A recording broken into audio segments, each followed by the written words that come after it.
Welcome back to the Ubumfa podcast, where you get all the right answers to the NFL test, so that you can score big on your parlays and your other gambling ventures. Because everything football has to be about gambling now, isn't that right, everybody? Oh yeah, Got it's not to about anything else. no. God, when it's gonna be so sick when Roma Dunze gets me my wins me big money, and that's how I remember that play for. I remember it because he made me money. God, that's gonna be Oh yeah, sweet. Uh, oh but, yeah. but anyway, I am your host Zach. With me today are Andrew and Josh, and just like last year, we are going to talk about the NFL, give you our official predictions on how we think it's going to go. We're going to do it division by division, conference by conference. Today we're doing the NFC, and then we'll do the AFC. And then after we do the predictions for both conferences, we'll tell you who we think will go to the Super Bowl. Uh, Mind you, I called it last year. I called it. That's all I'm gonna you say. did. For better or for worse, I wish you called it, Zach, Me too. not me. But I had I a, did call it. I had maybe one of the best picks you could have made while also being completely and utterly wrong. It was sick as hell, and I thought you might have been right. It looked like I was cooking there for a second, but You, you were cooking yeah, until you weren't. until just like one of the teams. Yeah, yeah, Well, both yeah, of them. yeah. So yeah, where do we want to start? We can just jump right into it. Uh, what division makes the most sense? Let's jump into Um, yeah. What do you think? no. What were you gonna I was say? gonna say let's just jump into the West. The West. Let's That's go a good pick. West. The Wild Wild West, as they call it, in the West. We've been waiting on doing the recording because of the West. That's true. That's true. We have been waiting So until a certain move was made. certain somebody got paid his $30 million a year. Yes, Took a sir. month off work. So I guess we can just start with the 49ers then. Niners were looking pretty unstoppable as usual last year. Um, they had some rough patches there in the middle. I remember they had that 3 game stretch where they lost to like the Browns and the Vikings and the Bengals. But then they pulled it together, took the Chiefs to overtime in the Super Bowl, and for some reason Kyle Shanahan wanted the Chiefs to have the ball first. Oh, that was so fucking I feel like glorious. people don't talk about that much anymore. They don't talk about the whole Kyle Shanahan wanting to give them the ball thing. It's just the wrong decision. It's field position, dude. Yeah, that's what they say. What a genius. Um, so yeah, they finally extended Ayuk. They also re-signed or extended McCaffrey, gave him some more Yep. bread. We're still waiting on how stuff with Trent Williams will work out.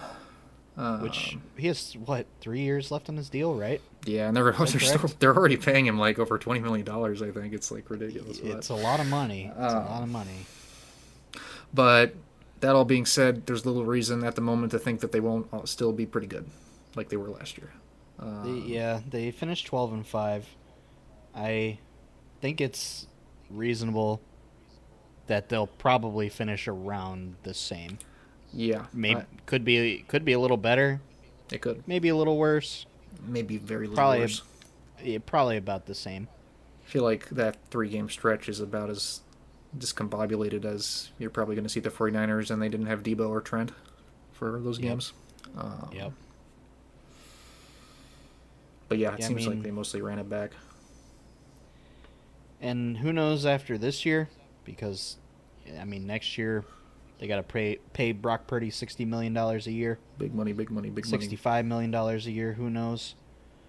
A lot of bread. But I mean, yeah, like you said, I don't think there's any reason to really think that they're not gonna perform similarly, if not a little better than Is last year. is Greenlaw? What's Greenlaw's health like? Because I know he had the whole injury at the end of the season last year.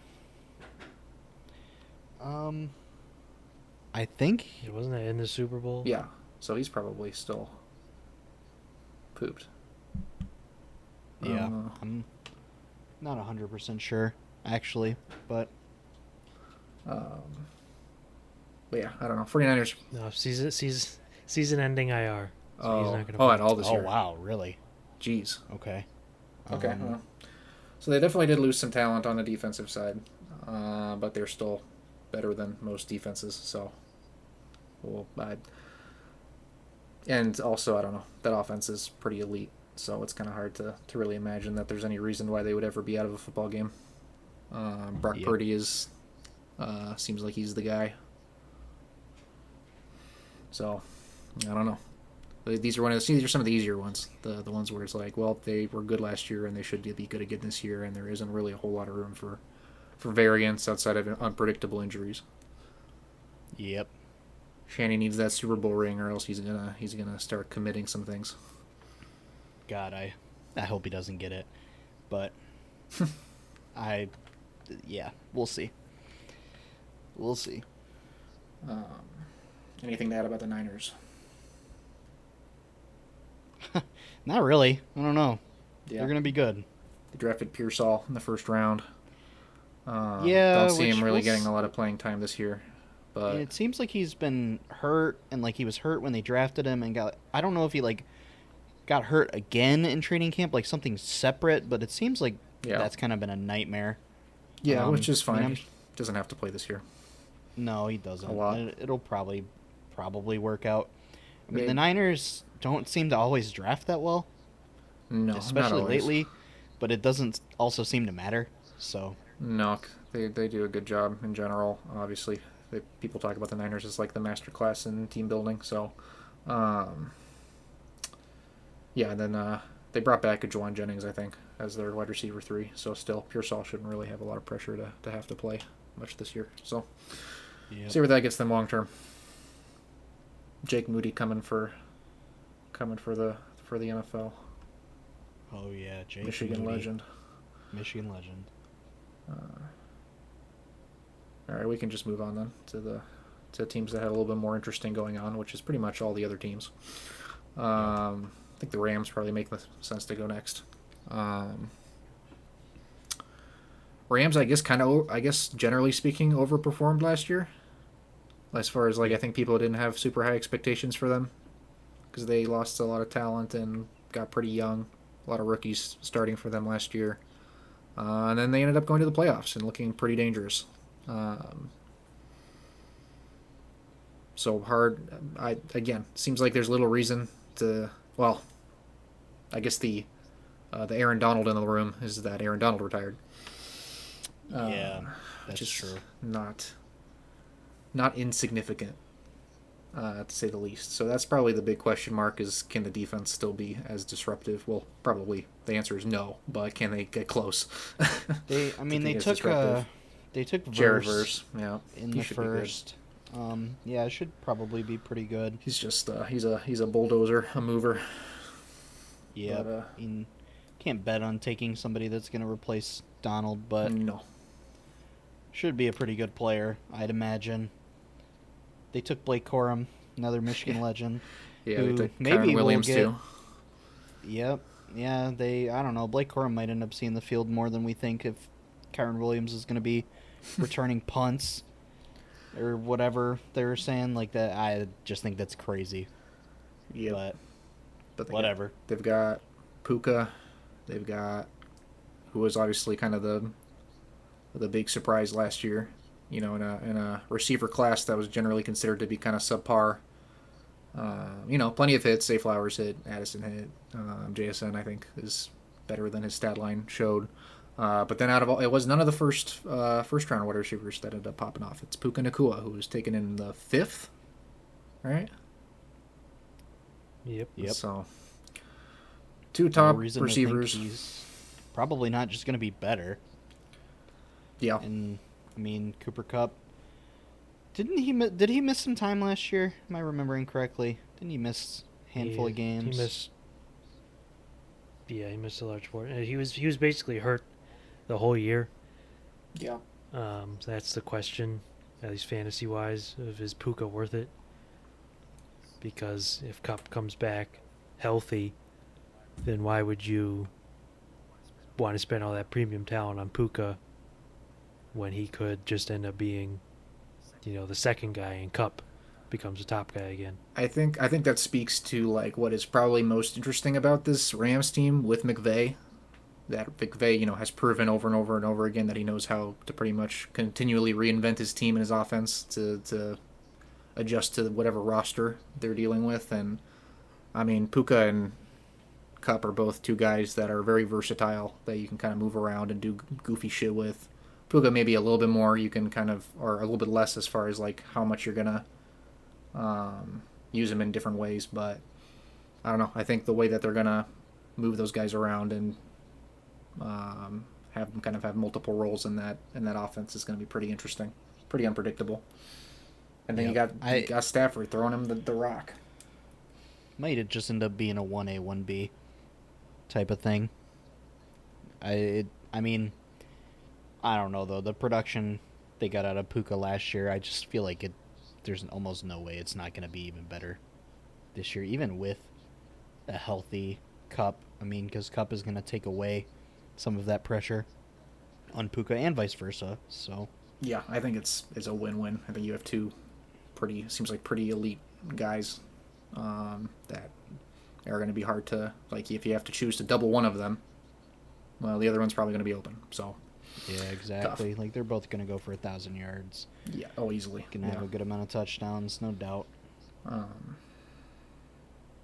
Yeah, so as long as Stafford can stay healthy, Cup stays healthy, you got two old birds.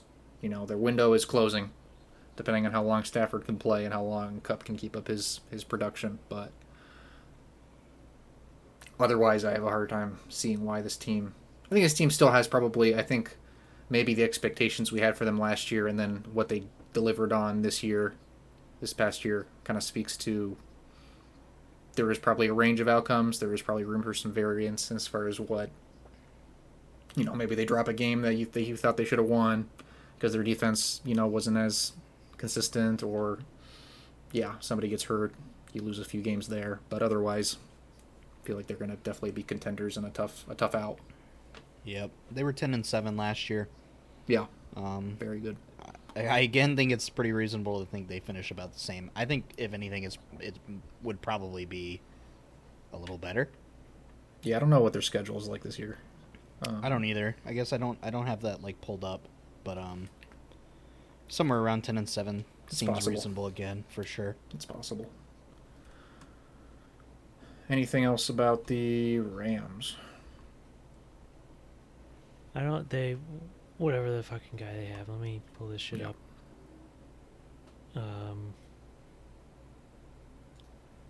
Was it Ernest? Ernest Jones? Are you talking about the guy they just lost? I was The in- guy they just got rid of?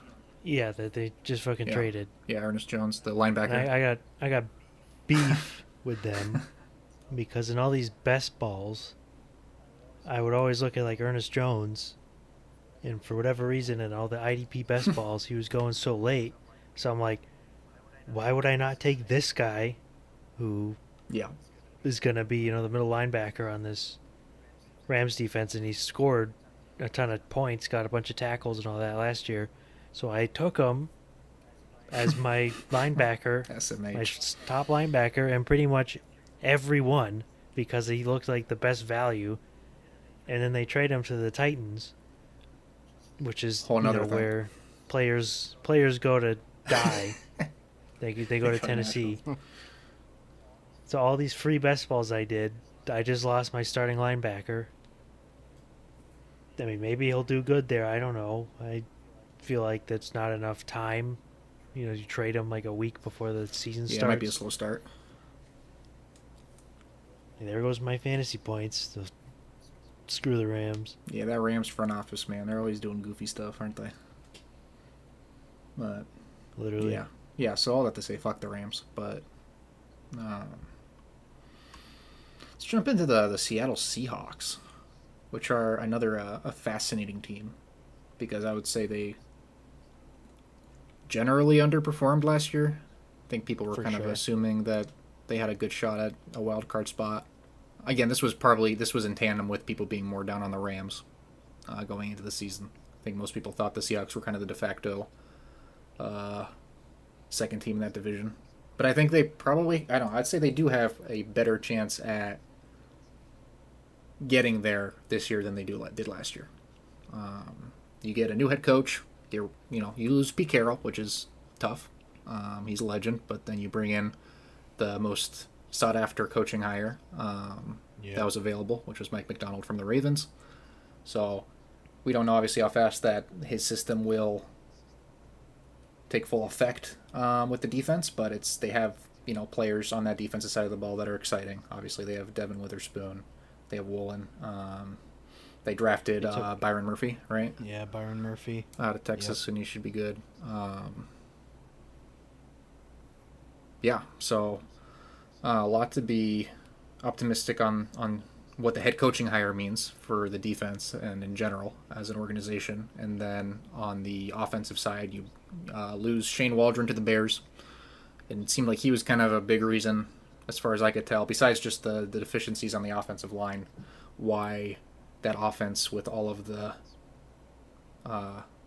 talent that they have on that side of the ball, they seem to really only occasionally manage to generate potent offenses. And they bring in Washington guy, right? Oh man. Or am I wrong about that? Did they bring in the Ryan Grubb. Yeah. Yep, they did. That's right. Yeah, so there's probably maybe something there. I mean, we're getting year 2 of JSN, who, like you said earlier, I think his stat line didn't really show really bizarre how good. Usage. It was puzzling, where he's so incredibly talented. I mean, he number 1 receiver in the class by far last year, and just didn't utilize him. You have to hope that, especially you bring in talented college offensive coordinator, should know how to get him the ball, get DK the ball. Tyler Lockett's still there, old reliable. Yeah, they brought him back. Walker can run that thing. Yes. Gino, I don't know. Gino played well last year. He played well. He played well. He'll probably play well enough again. Yeah. It all really, I think, hinges on how everything works with the new coaching and the new schemes and whatnot. It is a tough division. Yes. That's gonna make it hard. But they went 9-8 last year. Yes. I feel like I'm saying this about every one of these teams, but I feel like they should do better than that. I think the Seahawks have the capacity to I think, and it'll be curious, I think the division games between the Seahawks and the Rams will be really interesting, because I think those will be big. I think those will be big for for how the division shakes out. I see those teams as potentially being close, depending on how the coaching hires work out, depending on how much they're able to kind of figure out stuff with the offensive line for Gino, because he does need that stuff to be able to hold up, to be able to play as well as he did. We forgot to mention earlier, they re-signed tight end Noah Fant, athletic freak, first-round pick Noah Fant. It'd be great if they could finally figure out how to use that guy. They love their tight ends in Seattle, except for him. It seems. Yeah, well, they got rid of all the other ones. That's true. They got rid of Parkinson, fat. Colby, and Will Disley. That's right. Maybe Noah Fant will eat this year finally. It's his breakout year. The tools are all there. Jason's not going to get any of the targets. They're all going to Fant. I've got both of them in Dynasty. We'll take it. Yeah, I think there's plenty to be optimistic about here. I guess, assuming everything goes right, assuming all the pieces come together for Seattle in the best case scenario, I think the question becomes, how far can Gino take you? I think that's what will end up being the question, and it's kind of the lingering question, because when they did make the playoffs 2 years ago, Gino's first year starting, they just got bounced by the Niners pretty easily, and so year 3 for Gino, not really. I think he signed that kind of prove it deal, and this feels like it's hard because when you have a first year head coach, first year offensive coordinator, to say it's like the make it or break it, prove it year. But I mean, he's getting, assuming he plays well and they still can't pull it together. He gets one more year after this one tops, and that's best case scenario. So Yep. True. Yeah, I think you're right. I think it will hinge on him. And I don't know. He's capable. I think he's capable. I mean, he's not going to elevate the team, I think, too much. He's not going to be able to put the whole thing on his back, but as long as everything else is working, DK, can just jump over everybody and Jason can dust people. They should be all right. Yeah. Anything else to add about Seattle? Yeah, I'll say I don't vibe with the Seahawks. They've got this like stench of them since the Legion of Boom. Can't stand them. Still have it. You're not wrong. So I don't like them, and I hope they suck. Yeah. I feel like we've forgotten collectively, well, maybe clearly Josh hasn't, how annoying Seahawks fans were. God. And those early teens when Russ was popping so off. bad. And they won the bad. Super Bowl. Yeah, the 12s. Gosh. 'Cause that's how old they were. Yeah. yeah. God. Yeah. Yeah, that was really bad. It was really bad. That was a tough one. Kids these days don't know They don't anything about how annoying that was. They don't know. But yeah, plenty to be optimistic about, even that they stank. There's a stench. Yep. Yeah, and they need to change their jerseys. Yeah, that's facts. I'm That's a sick good of them. point.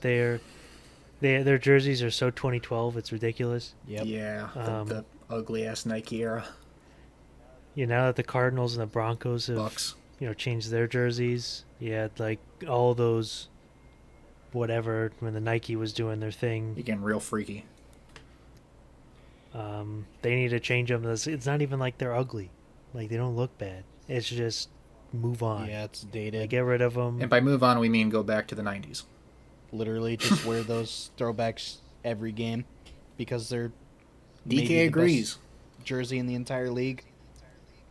I mean, You bring back the lime green jerseys that they wore in the Hasselbeck era for like their alternates. Literally look like a practice squad team. yeah, I mean, we are like going through this. It feels really like kind of a jersey renaissance. The teams are making their jerseys look real nice. I feel like a lot of these redesigns have mostly all been like good. Even the ones that haven't been very exciting, like Arizona, I definitely like. It grew on me. It's an improvement for sure. It is an It's like improvement. Seattle needs to do it. The big holdover besides them was Denver, and they did it. I think they suck, but They're so bad. I'd still say it's probably better, at least purely because it's different. Yeah, maybe. At least they changed it.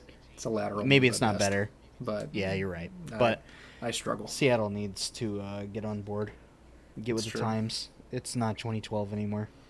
No. A lot of these new uniforms, when they're really decent. At least, like, I'd say, yeah, like the Cardinals, where it's just, like, very safe, very, like, minimal. Which, hey, again, better than just straight up ugly. So, we'll take it. Yep. Speaking of the Cardinals, they're kind of the...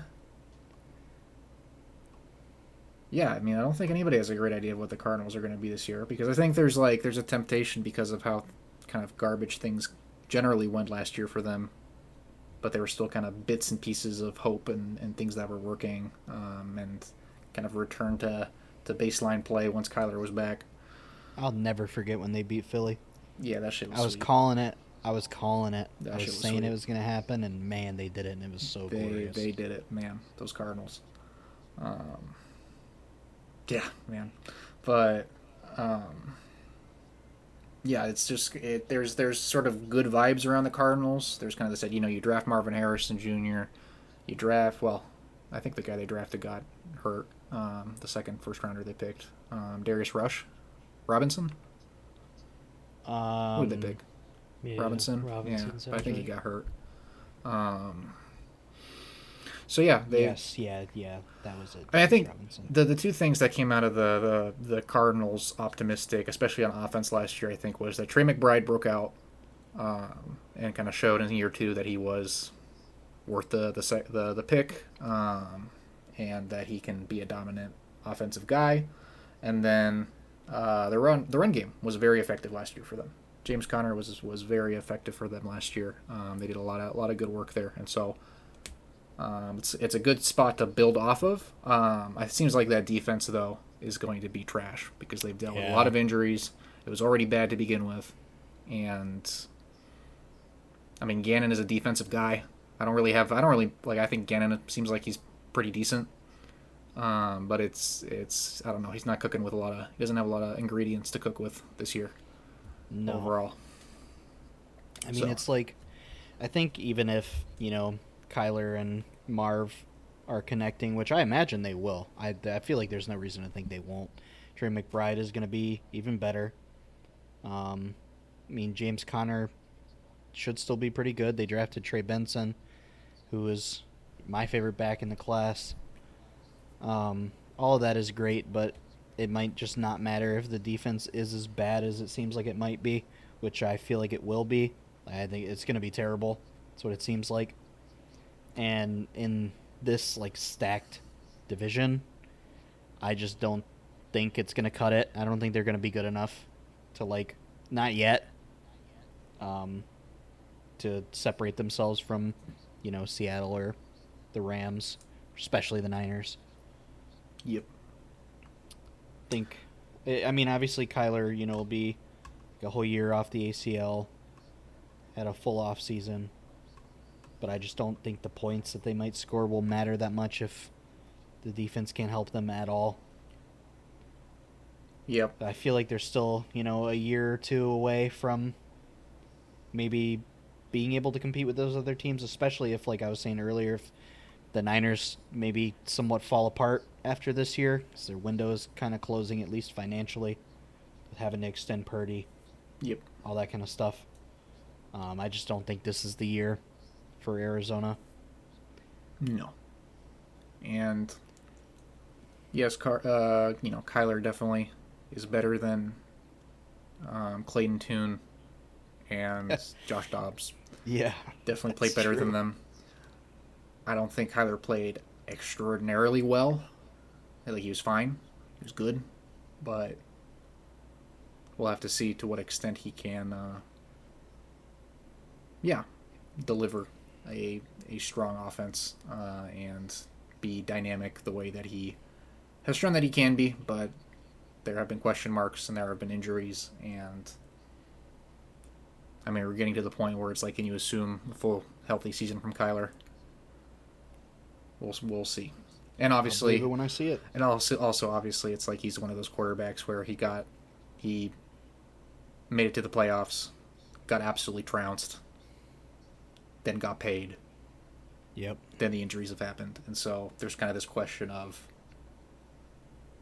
was that contract worth it? I know the injury obviously kind of applies a kind of an unfortunate, unpredictable variable to that, but if we haven't seen him perform in the playoffs, get to the playoffs and perform well. So it's going to be tough. It's going to be tough how long the leash on Kyler is in the near future. Yep. They went 4-13 last year. Bad. It's bad. It was record. It was pretty bad. I feel like it'll probably be a little bit better. Feel like they might win some games they shouldn't. Feel like it's what they kind of did last year. Feel like they're going to lose some games they shouldn't as well, potentially. So, I mean, I don't know how much better it'll be if it's that much better. Yeah. I think Gannon, that's where I'm I like what I saw from Gannon last year because it seems like he was able to build a pretty frisky culture over there, pretty physical. And that defense was one of the only defenses in the NFL that was anywhere near as goofy and play calling as the Vikings were. So, and obviously both are due to some level a deficiency in talent in certain areas of the defense. So it'll be interesting to see how they follow up on that. Yep. Anything else about the Cardinals? Well, the big thing for the Cardinals this year is that we're getting a new Call of Duty Black Ops. That's right. Black Ops 6, baby. Omnidirectional movement, I baby. didn't even think about that. It's over. And it's gonna be. It's rough. looking like it's gonna. Like Treyarch might be onto something here. So Kyler He's might retiring. be locked down playing Xbox all day. Mid-season He retirement doesn't need incoming. to do film. He doesn't need to hit the weight room. He doesn't need to, Nah. 10 meetings, listen to his coaches. He's gonna be grinding for diamond camo all day. Mastery. Gonna be, hey, saving his zombies game. But I'd say that, but he's not getting off, so No. yeah. It's like it's not his fault. He can't equip perks on the You field. can't get your gobble gum, so you reload faster. Or Random gun X Factor. quick mags, rapid fire. Yeah, none of that on the field. You're right. That's a good point. I didn't think of that. I didn't even think about the implications. Well, as far as division ranking and how we think it's going to go, I think for me it's pretty much going to go the way that we talked about them. I think it's going to go San Fran, Rams and Seahawks are close, and then I think the Cardinals are probably just going to end up, like a 5-6. Maybe you got a 7 or 8 win season, but that's probably tops. I think they'll be better than last year for sure. I think 6 to 7 wins seems doable for them, but it's just it's a tough division, and it's in a tougher conference than it was a year ago. I agree, and I mean that's the same standings as last year. I think that's how it'll probably be this year. Like you said, maybe the Rams and Seahawks could flip, but I still just think I like the Rams on paper more than the Seahawks, especially. I mean, we know what we have with McVay. Yeah, he's so good. I think it's just he's so good. Yep. Having them and Shanahan in the same division is so fucked. It's crazy. But the Niners, I definitely imagine, unless something goes crazy wrong there, they're definitely going to win the division again. Josh, you have any thoughts on the division order, how it's going to shake out? It's going to be to the Niners, and then it's going to be the Rams, and then the Cardinals, and then the Seahawks. The Seahawks stank is going to tank. I don't... Just in my opinion, I think if you are hiring a defensive head coach that you already fucked up, that's already a mistake, That's a good point. and it's over. So I think anyone hiring a defensive head coach, they're going to have we got a good defense. And then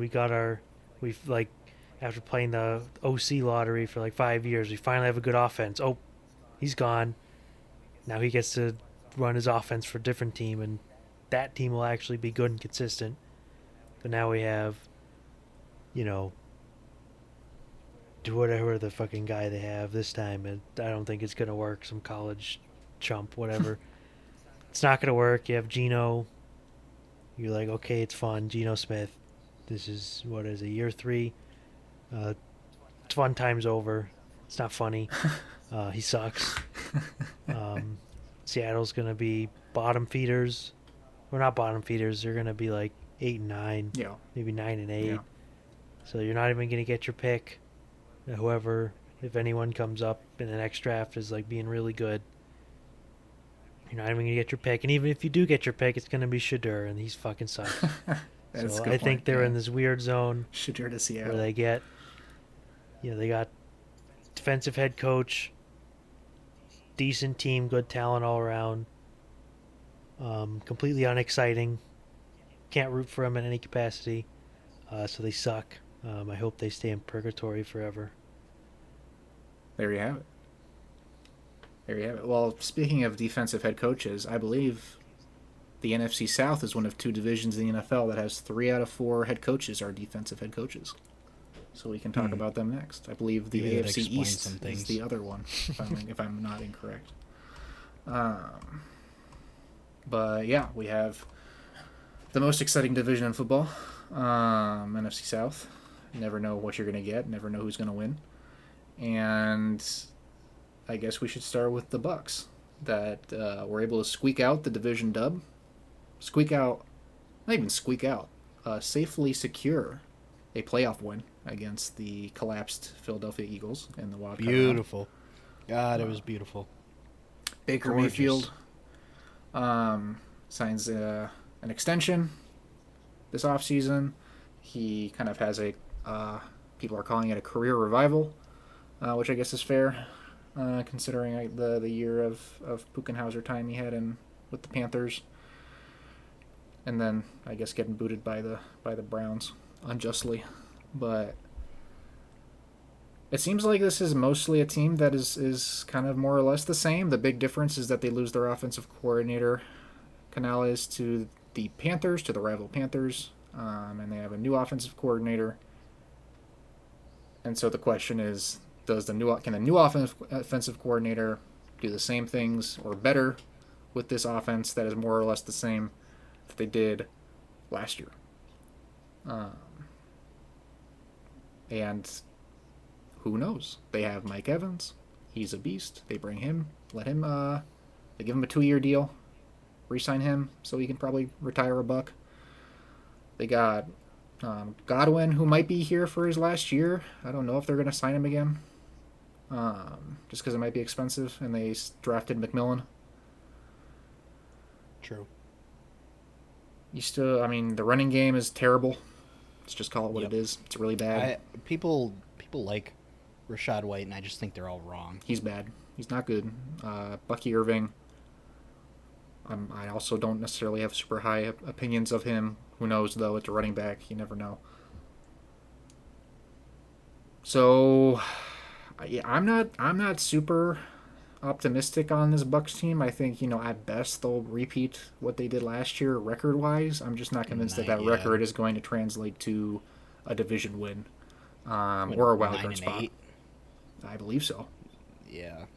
They tied it with the Saints, I believe. Yes. At 9-8. That's right. I agree with you. It's just not. There's not a whole lot of exciting things going on in Tampa. I don't know. They're going to be pretty middle of the road. And I feel like there's more interesting things going on with at least one other team in the South. Yeah.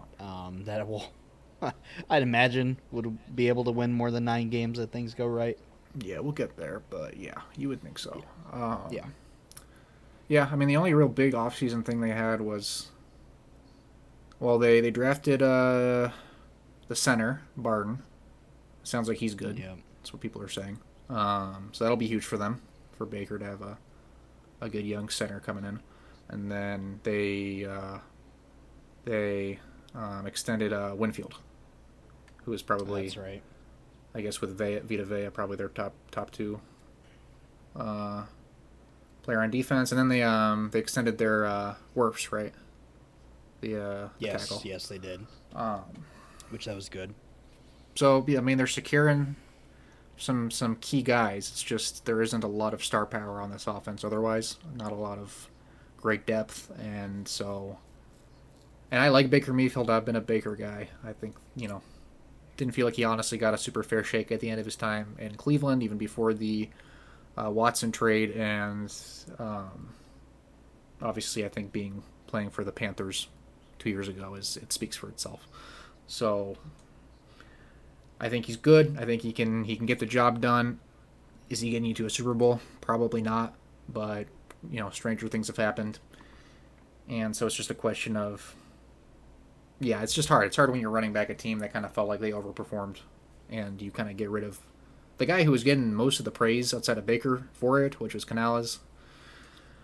So, yeah, I don't know. Yeah, I'm not expecting them to be really any better. No, very little reason Probably to assume they'd be worse. better. Could be worse. Could be the same. Yep. And not with Todd Bowles. Yeah. Defensive head coach Todd Bowles. Who I feel like has been, in some ways, lucky to keep that job. I just don't Yes. think it's not coming from him. Those games they're winning, that's for sure. Yeah. Yeah. Yeah.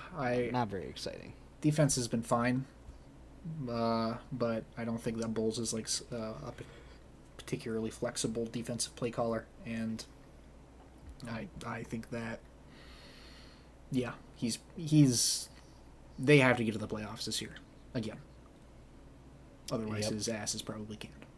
That's Yep. just the reality, and they'll bring in somebody else. Ideally, an offensive guy. Depending on how the offensive coordinator does for them this year, maybe he just gets promoted or something. But yeah, hard to be excited about the Bucks. Yep. What else we got? We got after the Bucks, we have the Saints. The Saints tied with them, which is interesting, I think. It is interesting. It is very interesting. I think the Saints are one of those teams that seems like an enigma, but I think what they're probably going to end up, and it seems like there just really is very little to nothing to be excited about. Like we just said that with the Bucks, but I think the Saints are more intensely that. Where again, the Bucks got a playoff win last year. They're kind of riding that high. The Saints are. It probably feels pretty bad to tie with a division rival. Well, obviously, and then not win the division and not go to the playoffs. That's tough. And you didn't really get any big free agent acquisitions. You got Chase Young, if I'm remembering correctly. Yeah. You bring in who are they bringing as their OC again? Is it Kubiak? No, what was it? Oh yeah. It was Clint? Kubiak. It's Kubiak. Yeah, it was. Which is it's gonna be an improvement. That's the one thing I feel somewhat optimistic about, is that I think their offense as a whole will be more well put together off rip. That offense, the first half of the season, first 2/3 of the season last year was pretty abysmal, pretty hot and cold, and then they really turned it on at the end of the season, and with the Bucks made that kind of end of season push. And I think that Saints team could have beaten the Eagles last year. That's what I think. Maybe not, but I think it certainly was possible. And so maybe that offense with Chris Olave, Rashid Shaheed, Taysom Hill, Alvin Kamara, the gang.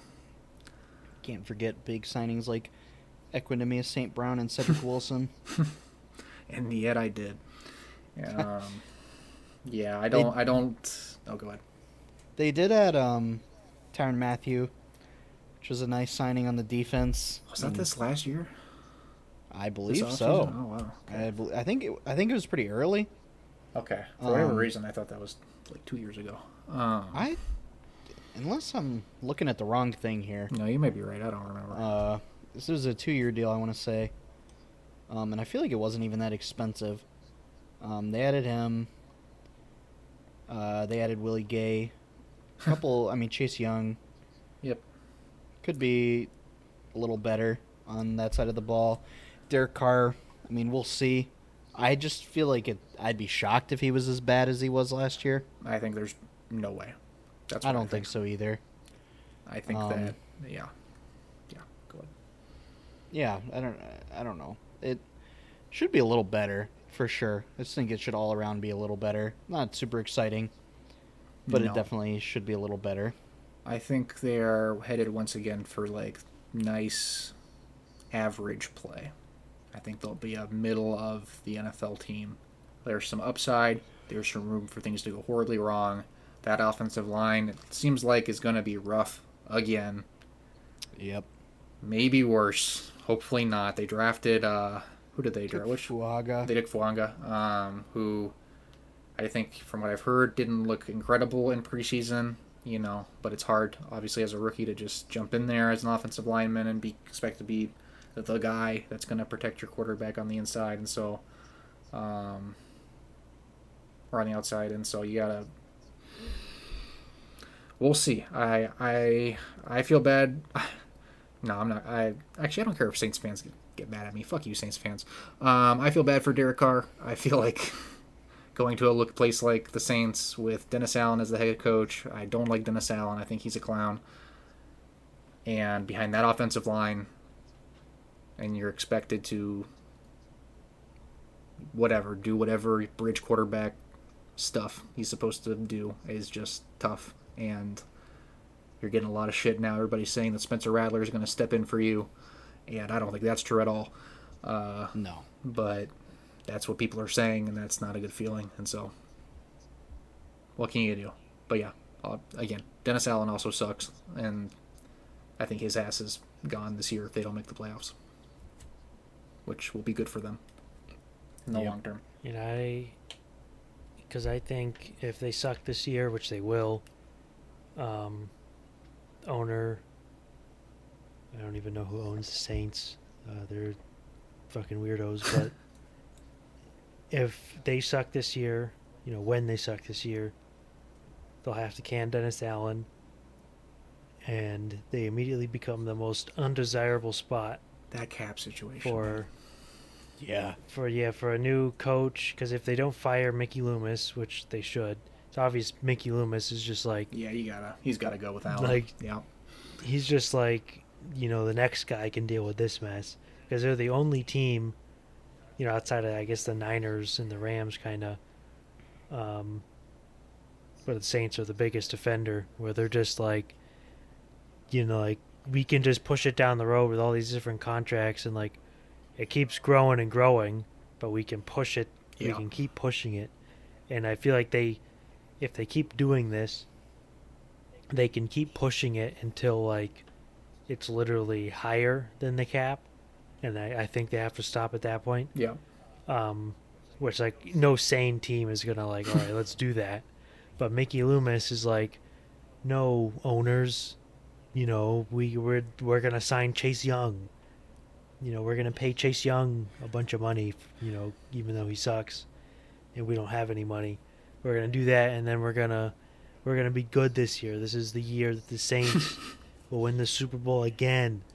And then the owners are, oh, okay. And they don't want to change anything. And they just keep doing it and doing it. And Mickey Loomis doesn't have to deal with any of this, because when he, finally gives up at the end of this mess, doesn't matter. He's won a Super Bowl.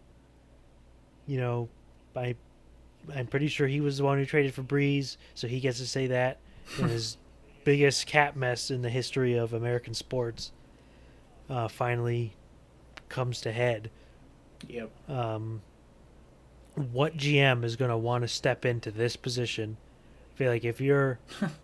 it's going to be like the Bengals when they hired Zach Taylor. Why would anyone have hired Zach Taylor? Well, the Bengals, because their owner is a cheapo, and any other option... This is true. Or anyone who had good prospects of like getting a nice job is going to say, no, I don't want to go to the Bengals so they can pay me like dirt cheap. It's going to be like this for the Saints. Any GM who's, wants to have a successful career as a GM is going to look at the Saints and be like, no, I'm going to wait until next year. Like, if this is the only job I can take.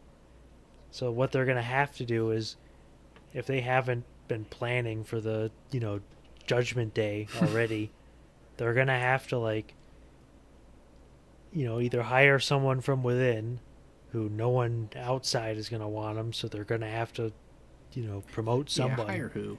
And then just tank.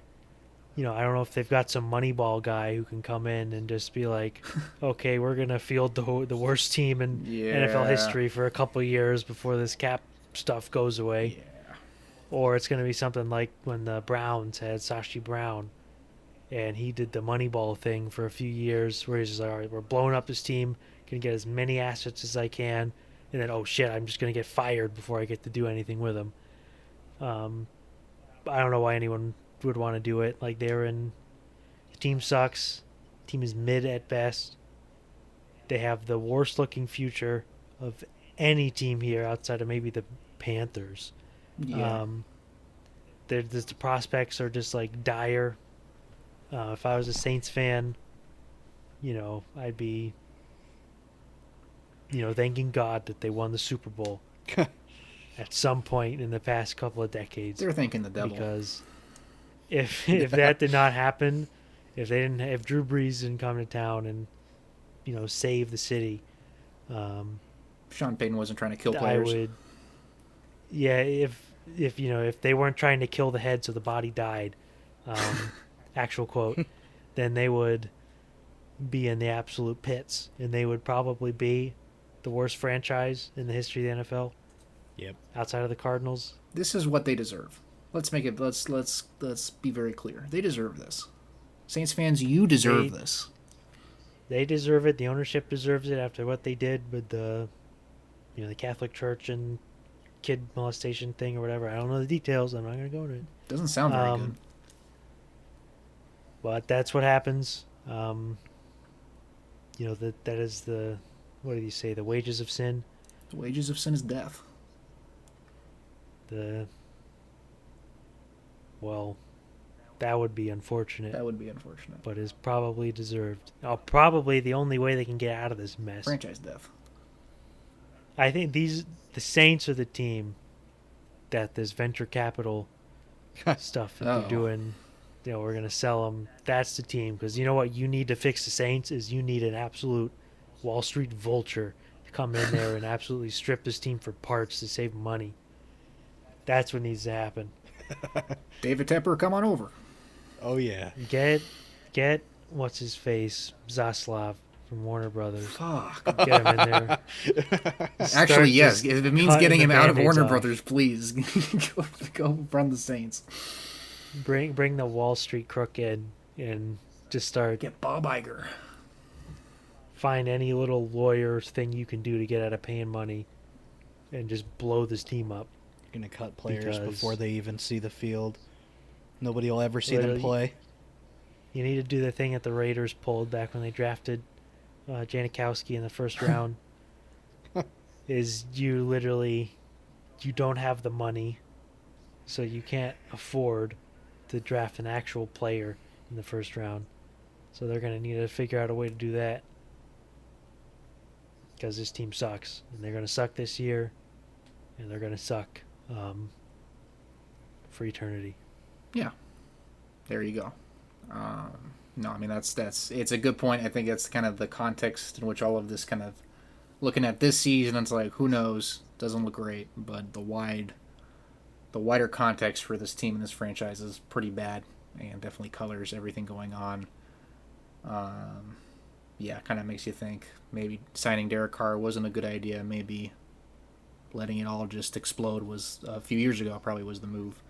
But yeah, tough one, Saints. Yeah, if I'm Mickey Loomis, once the Saints job is gone, you're not getting another one. No, unlikely. No. So just literally ride this train as long as you possibly can. Yeah, I guess that's true. Free Chris Olave. Yeah, it's unfortunate. That was a good draft pick, but what can you do? Yep. All right, that's probably enough on the Saints. Next, we've got the Falcons.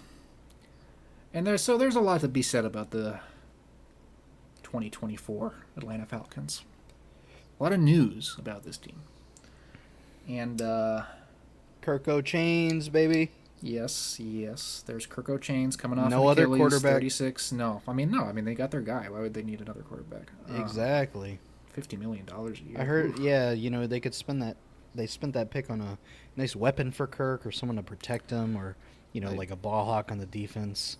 Yeah, an edge rusher of some kind maybe, since they don't have any of those really. Yeah, that would have been nice, and you have a top 10 pick. It just seems like a no-brainer, especially if you're not going to trade out. Like, just take the top defensive guy, right? Take the best edge rusher in the class, but yeah, they took Michael Penix at 8. One of the biggest shocks of draft night in recent memory. As long as I can remember. much discourse has been made about this pick. People coming up to bat, saying that, well, the reasoning makes sense. It's kind of, it's forward thinking. It's the new way. The new way is to always have a plan to try and get the cheap quarterback, to try and get the succession plan in place. The Falcons need to rip the Band-Aid off and trade Kirk Cousins now. Cut your losses, dog. They signed Kirk Cousins because we need a quarterback. But where we're picking No more in the Desmond draft, Ridder. there's no way Michael Penis Jr. is going to be there for us. So we need to sign Kirk Cousins. No. And then when they were in the draft and they were sitting there, and all of a sudden, Michael Penis Jr. was right there for Marvin them to Harrison draft. Jr. Joe Alt. They were like, oh, shit. Wait. This has got it. J.C. Latham. Whoa. Malik Neighbors. No, it's out of order. Wait. He's sitting right there. 24-year-old old man. We could spend the entire we could have spent the entire length of this podcast just talking about all the different ways of looking at this, most of which from my perspective are bad. I've made this point around these guys before. People talk about the Jordan Love pick as being like, well, this is what teams are trying to emulate. It worked. We thought it was crazy at the time, but it ended up working out for the Packers because, and we'll get obviously to the Packers, but because Jordan Love looks like he's the guy and he's really good and he got that time to develop, and we're just going to assume that time to develop, obviously allowed him to become what he is. It's just the Green Bay black magic. It is. Nobody else can do it. No. Only Green Bay can do it. Isn't that great? But this is what I'll point out.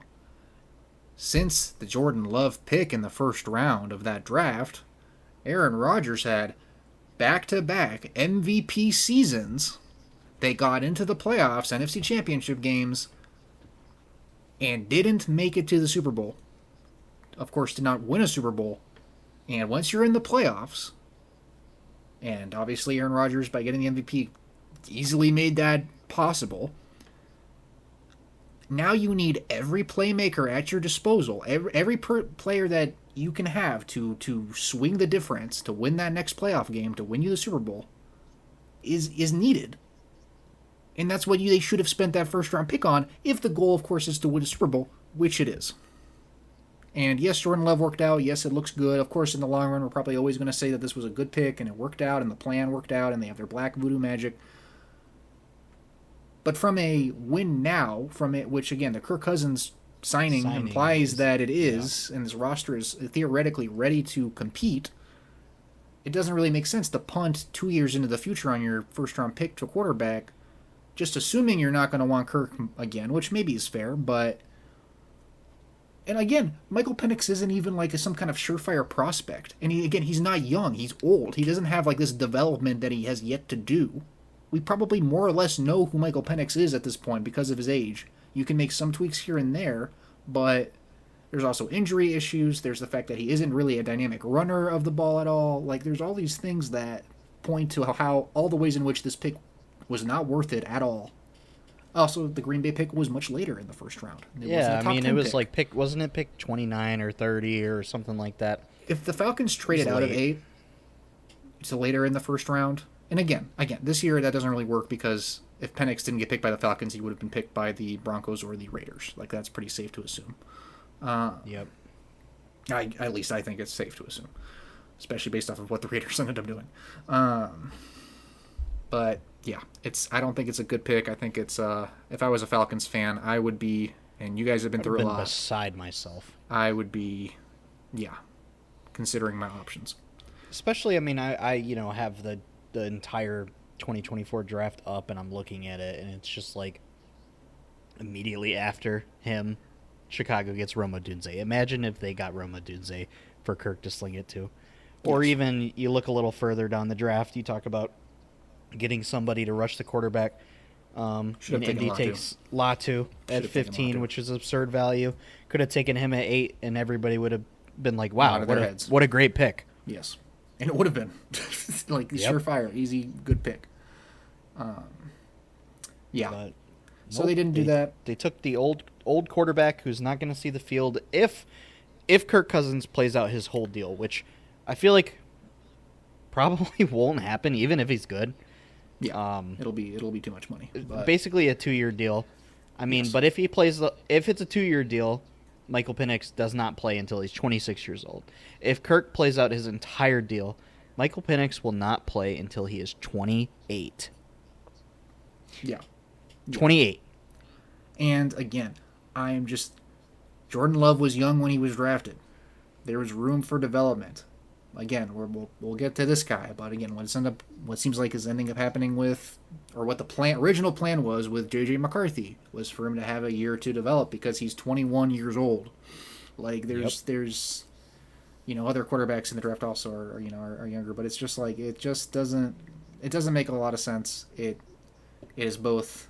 Nothing about this is good. Like, if they did the pick because they're worried about Kirk's health for some reason, that's bad because you paid him $50 million a year to maybe, either still have some injury issues or not be that good. Like, there's no side of this that doesn't include a loss of some kind.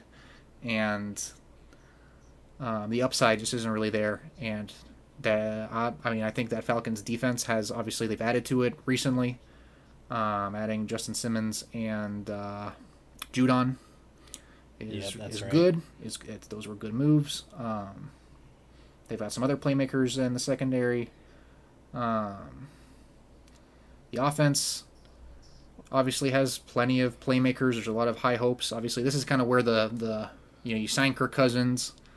He knows how to sling the football. Last we saw him, That's another. Sorry to interrupt you, but that's Yeah, another thing that I think is strange. Is you get Kirk Cousins, who isn't very mobile. He's an old guy. He's coming off an injury, and yes, they have Drake London. Yes, they have Kyle Pitts, but their solution outside of those two guys, we're not talking about the running backs, we're talking about pass catchers. Yeah, was Rondale Moore and Darnell Mooney. that is correct. Ray McLeod. Ray McLeod. Yeah. And was it Mooney who's out? One of them is out for the year. Rondale Moore or Mooney, I don't even remember. Moore, which I think was maybe a little more exciting than Mooney, but Moore's out for the year. Your wide receiver 2 is out for the year already. Yeah. So it's just like if they took Rome Odunze, then we'd be sitting here. This conversation would be completely different. Yes. Be so much higher on them because you're giving Kirk people to throw the ball to. And I mean, I'm expecting Kyle Pitts to finally break out, which a lot of that, I guess, I would argue is not his fault. And Drake London's going to be good. Bijan's going to be good. Algier is a good back. But it's just all they did all offseason. I mean, it doesn't matter what else they did all offseason when they take Michael Penix at 8. Because then you just question all their decision-making from the top to the bottom. Yes. Yeah, I agree. I think whatever the GM is doing is kind of baffling a bit. I think the hire of Raheem Morris is like I think it's overrated. I think it's underrated, silly coaching hire. It doesn't make a lot of sense to me because he's been there before. And defensive guy. Like, I get that he just, spent time, doing... Was he... I know Zach Robinson was obviously with the Rams. Was this Raheem Morris? He was also with the Rams, right? As DC last year. Yes. Which, good job, but...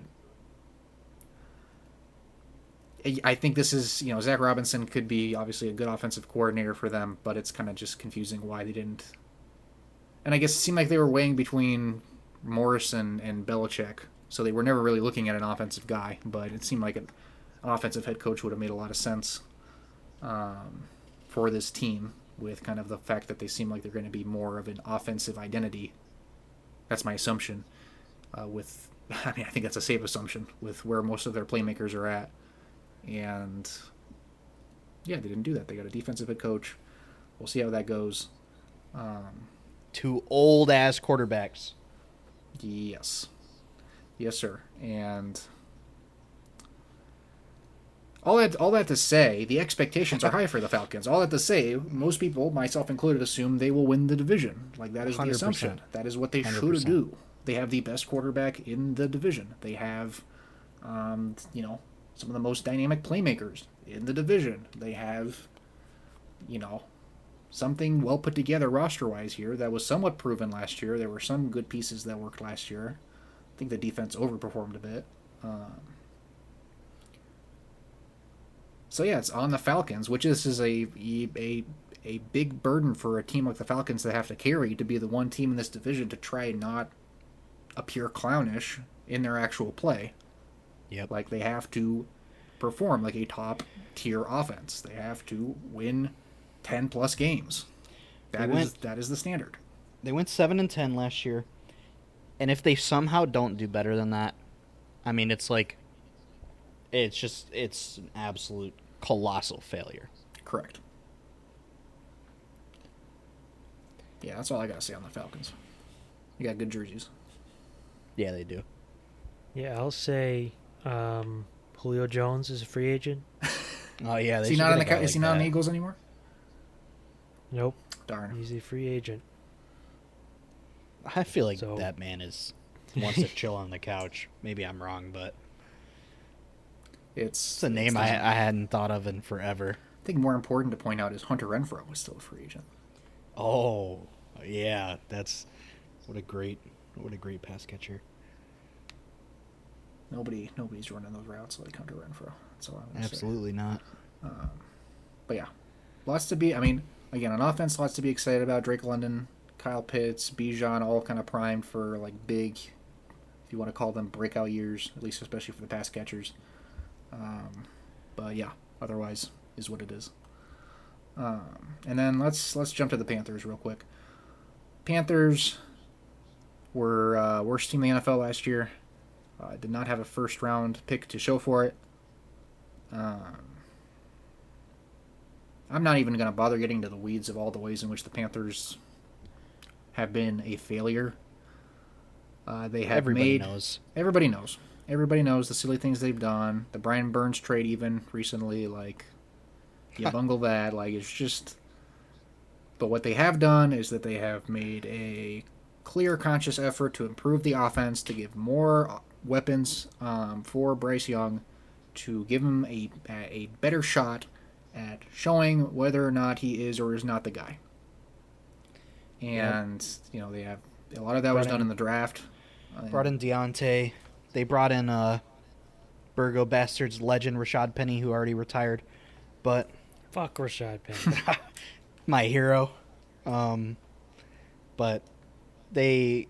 Didn't they sign 2 tackles or 2 guards as well? Get them some help up front. Let me see. I have it up. They signed Robert Hunt to a 5-year, $100 million deal. Oh, yeah. Damian Lewis, 4-year, $53 million deal. They went out and got some guys on the defensive side of the ball too. I think it's a better roster than last year, for sure, but it still sucks. Yes. And they are paying eternally for their bad decisions. Yes, and I hope they continue to pay for it, because their bad decisions were another team's great fortune. And, no forgiveness from me for the Panthers for all of that. And they have a clown owner. David Tepper. A clown owner. If you're listening to me, you're a fucking clown. That's all David Tepper, if you're listening to this podcast, go fuck yourself. Yeah, buddy. I don't know. It's like, I feel like I'll literally never forget seeing that video of him pouring that drink on a fan. Chucking the drink, yeah. It's just literally like one of the most unbelievable things I feel like I've ever seen with my own eyes an NFL owner do. Yeah. Yeah. Just absolutely baffling. Pretty bad. Remember when some restaurant or whatever put up a sign that was like "Fire David Tepper"? Or yes, and he walked in to talk to him about it. He literally walked in to talk to him. What a loser! What a loser! How do you have what is it, like $10, $20 billion? It was like $70 billion. He's a ridiculously rich. He's the richest in owner. the league. Yeah. I'm gonna look this up. It's a but tech either guy, way, right? I mean, imagine. Yeah, he's a tech. He's a tech guy. He has $20.6 billion net worth. Jeez. Imagine having 20.4 billion, and you're riding on the road, and you just see a sign, and you're like, "I'm gonna spend my time yapping at this guy who owns some bar and grill in middle of nowhere, North Carolina." Yeah. What a loser. He probably thought Panthers fans were going to be like, "Oh, that's so Chad, bro. That's so Sigma. Way to go. Stand up for our dog shit team." But like, no. Imagine having the type of money where you can buy an NFL team with like a single paycheck, and then you're like, Let me fuck you this know, up. I'm gonna run this shit like it's the fucking hedge fund. Like, Yeah. if you have that kind of money, you should buy that franchise to have fun. And Yes. you can hire people that will run the franchise for you and do a better job. This is the great part of it is you hire people like head coaches and GMs to do their fucking jobs, but instead you're having getting weekly in the whatever way. weekly meetings with Frank Reich to make sure everything's is up to snuff. Yeah, wild. But yeah, Not even letting Frank Reich like hire his own coaching staff. Yeah. They're like, oh, we're gonna make a dream team of coaches. We're just gonna throw them together, and that'll be better than actually giving like the head coach any say. it's bizarre. But they do bring in Dave Canales from the Bucks. People are Dave saying, Canales, yeah, he's going to use his power, his self-help power of being a former cheater and masturbator, to lead this team to new heights. not new heights. Is that a plug? Um, it's yeah. Canales, is he the whisperer? Can he fix anybody? Again, we all thought Bryce Young was going to be the guy. He had some question marks, but we all kind of thought, okay, he's going to go first overall. It makes sense.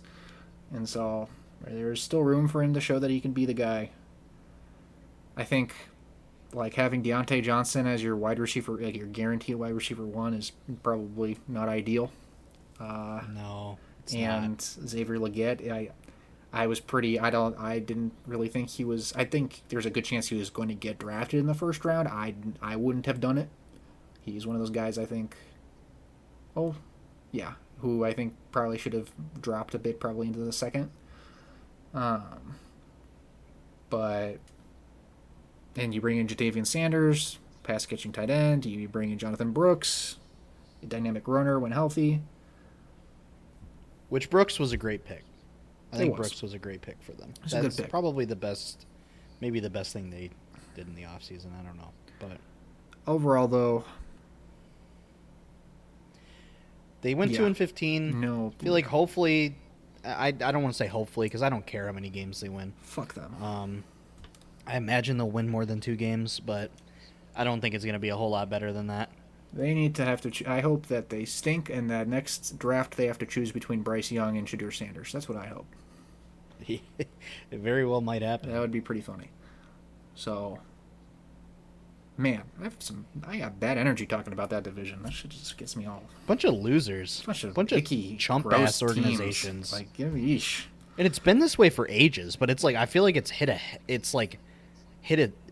in the last couple of years. Ever Like since- multiple yeah. teams in this division that have just like brought this upon themselves. Falcons lose Matt Ryan. Saints lose Drew Brees and Sean Payton. Bucks lose Tom Brady and Bruce Arians. Like, It's wraps. it's all over. Smell you So- later. I think that the division is going to go Falcons, Bucks, Saints, Panthers, but I could swap the Saints and the Bucks pretty easily. Yeah, I agree. I agree with that. I feel like I'm pretty certain that the Falcons will win it and the Panthers will come in last. Yeah, seems pretty clear. Yeah, so I think it's going to be Atlanta that wins, and I think what's going to happen is Dave Canales is going to sit down with Bryce Young. He's going to say, "Look, Man to man. I know you struggled a lot last year, and I myself have struggled in life with We've all infidelity had our and struggles. pornography. As men. And so I want to be open with you about my struggles with pornography. And this is how we're going to defeat the Atlanta Falcons and the New Orleans Saints and the Tampa Bay Buccaneers as men of God. Mm. And I think that's going to be the juice Mm. that the Panthers need to get, 7-10. I Perfect. think And God would help a lot. they're going to be like, all right, Bryce Young is our guy. Jonathan Mingo's our man. Mm. We are... Oh, We're going to roll through, or David Tepper decides to actually spend money and gets mad with Power and fires them all and does his little dream team again. Again. Yeah. Tough one. All right, let's move on. Let's do the NFC North. Let's just rip off this fucking Band-Aid. So the NFC North, Lions won the division. We'll start with them. Lions mostly brought the band back together. Extended a lot of guys. Re-signed some guys. Some decent draft picks, Terry and Arnold and whatnot. The big thing is they get Ben Johnson back. They thought for sure you're going to lose him to some head coaching gig, the Commanders, whatever. He comes back. Keep their defensive coordinator, keep Dan Campbell. Whole gang is still here. And so the vibes are high. You choke away the NFC Championship game. God, they did. It in was so glorious. true choking fashion. But they are, for many people now, people are willing to predict them to go to the Super Bowl. People are willing to say this is their year. This is where the expectations and the energy for the Detroit Lions is at. Don't even think there's actually all that much to say about the Lions. They played very well last year. They should play very well again this year. Yep. They have very solid offensive line, solid quarterback when not pressured. Really good offensive weapons. Amon-Ra, Sam Laporta really exploded. They did extend all the right guys. Yeah. They keep literally the entire core. They extend Goff. They extend Amon-Ra. They extended Sewell. Glasgow. They extended Sewell. So Goff should have his time to. Yeah. Stand like a statue in the pocket. Yes, Gibbs sir. has got another year under his belt. Gibby. Demont does his thing. Laporta year 2. Sky's the limit for Laporta. Maybe JMO puts it together. Maybe he doesn't. I've been hearing a lot from Dan Campbell about JMO being the best, having the best day, having the most improvements, this offseason. And so we'll see if that's a bunch of bullshit coach speak or if they actually plan to use him consistently in the offense as their first-round pick from a couple years ago. And they signed Michigan Panthers legend Jake Bates. They did do that. Who sucked in the preseason, but He did do whatever. that. Yeah, Lions look like they're going to be good. They went 12-5. I feel like they're gonna probably finish with a similar record. Yep, could do better. Pretty easily as well. I think there's reason to think that they're one of the top 2 to 3 teams in the conference. So Yep. Not that much to say about the Lions. No, I don't want to talk about them anymore. Yeah, fuck the Lions. Hope they suck. Anything you want to say about the Lions, Josh? I think they are going to be like the Eagles. They're going to be really good. Something's going to happen. And The Big Dom of Detroit. the team is going to be like, actually, this MCDC, yeah, man, we're going to lay the rock, man. Go for it on fourth down, man, every time, man. All these grown men and they on this team are going to be like, actually, this is kind of stupid. And then they're going to lose faith. And then they're going to suck towards the end of the year and still make the playoffs. And then they're going to suck again. And then there's going to be whole off season of, is Dan Campbell the man What? in Detroit? What do we do? And then they're going to fire him, and Ben Johnson is going to be the head coach. So that's my prediction. I like that prediction. I do too. I hope you're right. I hope you're very right. Yeah, fuck those guys. Next were the Green Bay Packers. Don't really want to talk about these guys either. Can we just skip these guys? Those guys. Can we just skip the Packers? First half of the season, it seemed like the dreams were coming true. It seemed like Jordan Love was Pook. It seemed like Matt LaFleur was Pook. Yep. It seemed like there was a lot days. of... The defense was Pook. Gosh. It was looking nice. It was looking promising. It was looking like the clouds had finally parted, and for the first time I remember the warmth of the sun. And then it was but an illusion. It was a mirage. And we are in the desert. And Jordan Love looks like he could be a top 5 quarterback in the NFL already. We'll see. Cracked receiver room, it seems like, of just nobodies. Yeah. Like, the most interesting thing about the Packers this year is which of their very talented receivers will be the best one. Could be any. And they have 2 good tight ends. And they have Josh Jacobs. Which was a great signing.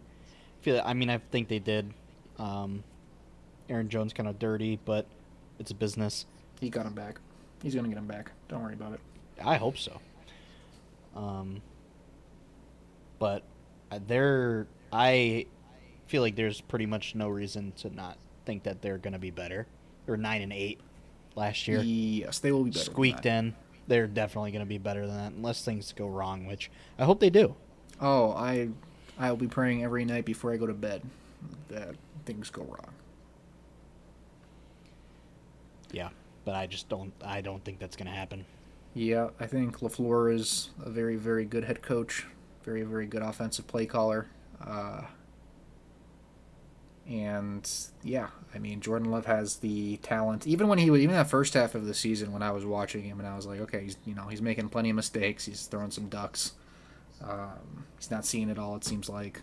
But then every once in a while, he would make a throw with some weird arm angle, some Stafford bullshit, and I would be like, well, I don't love that he can do that sometimes. And now he does it very often, and it means that his upside as a player is very, very high, and it's tough. It's a tough time to be alive. It's a tough time to live. Yeah. And I think they had a pretty decent draft. Not a lot of huge names, but solid pieces.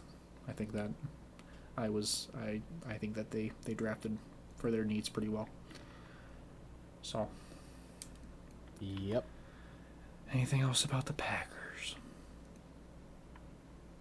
I got nothing to say No. about them. Let's fucking go. Right.